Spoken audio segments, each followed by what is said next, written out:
Hey Nerd Fighters, it's Thursday. So I woke up this morning and I thought, who on 7 Awesome Nerd Fighters is gonna get to make a video today?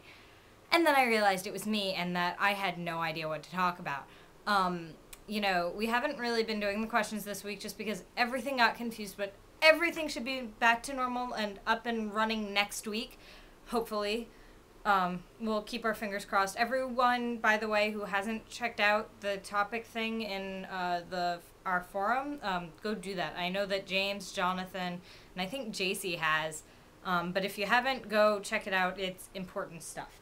So I decided that I was going to ask you guys about my problem. I'm going to Stanford Writing Camp in a week, and I have to bring some books with me because, you know, you can't go to a writing camp and not read. And I've been reading a lot. I just finished by Sarah Dessen the book Just Listen, which was really good. I forgot what a great young adult writer she was because her characters are lovable but flawed. And it's, you know, same plot over and over again like every other young adult book, but it's still really, really good. She's a fantastic writer. I totally recommend her. Anyway, so I have a lot of books that I could bring. Let's start with this one. I have to bring Harry Potter 5 because I'm in the middle of reading it with Seth. Harry Potter 5. But I think that within a month I could finish it. I'm already up to chapter 5 and I'll probably be up to 15 by the time I leave. So I'm debating on whether or not I should bring Harry Potter 6. Another one of my problems is I have a web session. It's called PostSecret. And I have all 4 PostSecret books and I check their website every single Sunday. Their link is going to be in the side, finger mustache. But I have all 4 of them. PostSecret, MySecret, Secret Lives of Men and Women, and A Lifetime of Secrets. And I don't know which one of them to bring. Because I can't bring all of them because my parents aren't letting me take an entire suitcase of books like I asked them to really, really nicely. Yeah.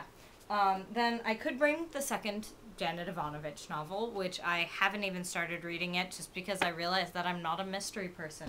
And then I should be bringing this because I got it for my birthday and I really, really want to read it or at least look through it. And I think it could be really interesting because I love movies. And then I could be bringing my favorite movie script of all time, Eternal Sunshine of the Spotless Mind. Or I could bring, I don't even know where, Juno, the movie script. And then I have to bring this. It's my baby naming book. I got it from one of my friends for my birthday a few years ago because I asked for it. And it's been a godsend for me as a writer just because it helps me come up with names and it can even help with last names sometimes. So I love it to death. It's important to me. I should bring Sula because I decided that I would read it with one of my friends. Even though I read it for school at the beginning of the year, it's going to be, I think, really interesting to read it again on my own, so I've started doing that. I should probably bring this too. 13 Days, it's my history summer reading book, but I have to do index cards with it, and they're really annoying. They want at least 20 index cards about the book and certain things about it and stuff. And then I feel like I should also bring this book. Now, this book is my Bible. It's kind of really important to me. It's got the whole history of Rent with the libretto in the back. And it's kind of the greatest thing I've ever owned. And it's like my prized possession. And I feel like I should bring it. But it's really kind of heavy, as you might imagine. So anyway, I'll list all the books in the sidebar. And you can tell me which ones you think I should bring and which ones I shouldn't. I'm also reading, and it was here before, but I don't know where it went. Oh, here it is.